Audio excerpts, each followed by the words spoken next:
Welcome back to the Old Soul Millennial channel. This is a closet organizer I've been working on for the fiance for quite some time, and we're finally getting to the point where I'm ready to install the drawers. So in today's video, I'm going to teach you how to install drawer slides without any special tools or jigs. The only tools I'm going to be using are a driver, a square, a pencil, the drawer slides obviously, the drawer, and whatever you plan to install your drawers into.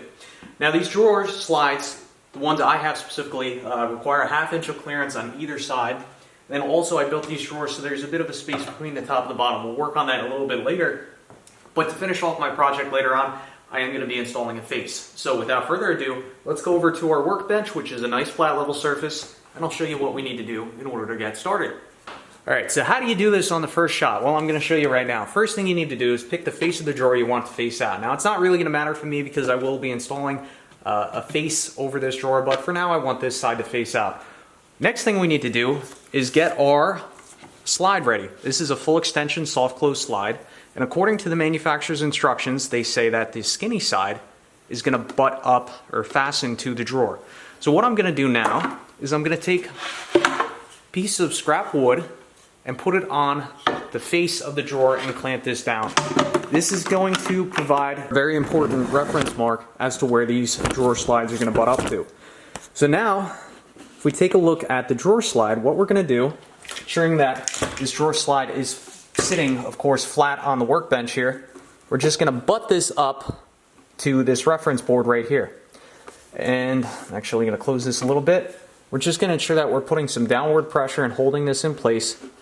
And what I'm going to do is I'm going to fasten this first screw hole right here. I'm going for the circular hole. Notice that there's 2 slots. That's if you're a little bit unconfident and you want to have a little bit of room for adjustment, but I know we're going to hit this right on the first try. So I'm going to go ahead and fasten this first fastener.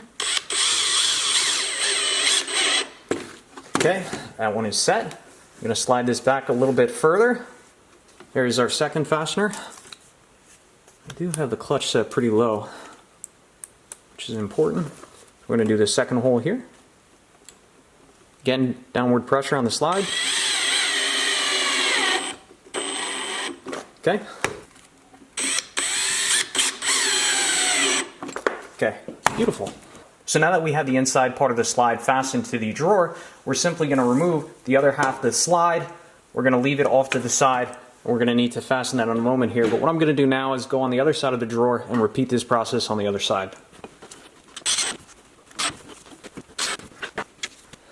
Alright, so even though we have this drawer slide disconnected from the part that attaches to the drawer, we know for a fact now that because of the way we installed this, we know that the bottom part of this drawer slide is going to be flush with the bottom of the drawer.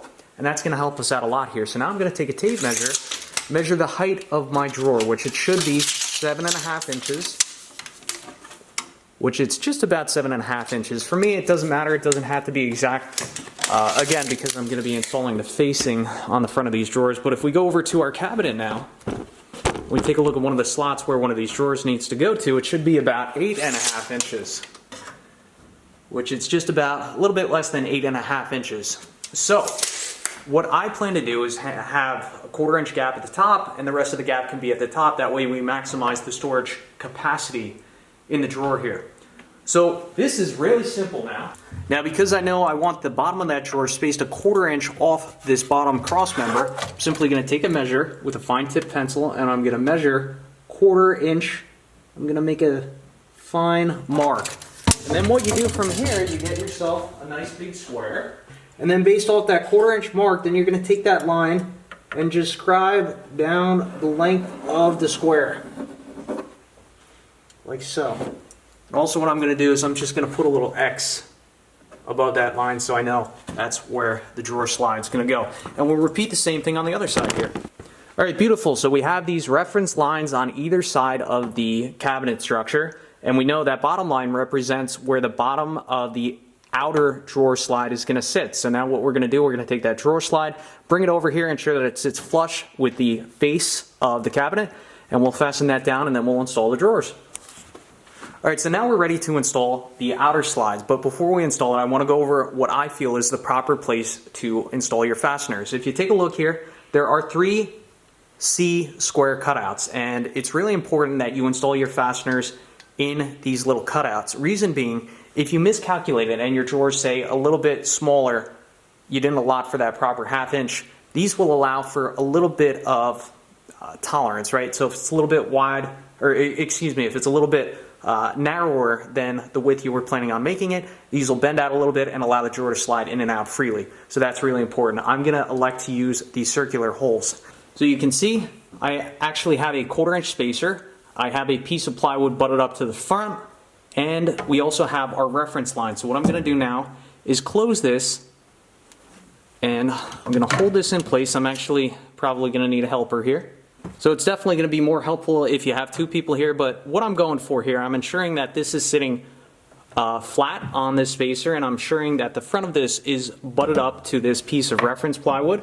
So if you could just put a finger there and hold downward pressure on that. Okay, I'm going to secure the first fastener. You got downward pressure on that? Yeah. Okay, that's number 1. Now because I know the front is properly flush with the front face of the cabinet, I can go ahead and remove this piece of plywood now and give me a little bit more room. Alright, so now I'm ready to install the second fastener, which will be right here. So what I'm ensuring is that the bottom portion of this slide is even with our reference mark, which looks about perfect right there.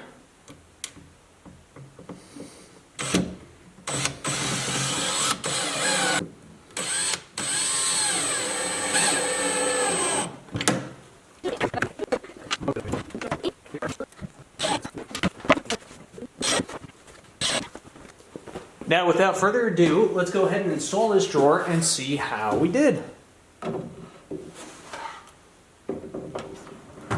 When you're putting it in there the first time, you may have to wiggle it a little bit to get everything set. Okay, so let's check our bottom gap. 1/4 inch spacer, which is what we wanted.